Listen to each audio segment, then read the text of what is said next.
السلام علیکم ویورز، میں ہوں حامد میر۔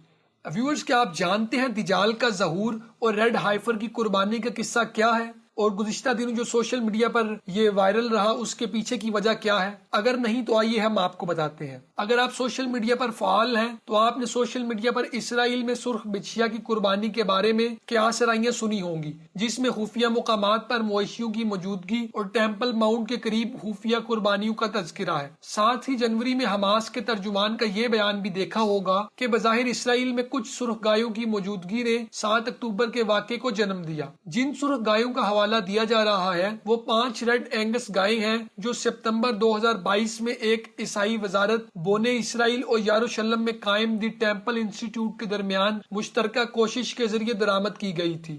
خیال رہے کہ نیو ورلڈ آرڈر کے تحت دنیا پر صہیونیوں کی حکومت کا تصور اس وقت تک مکمل نہیں ہوتا جب تک ہیکل سلیمانی کو از سر نو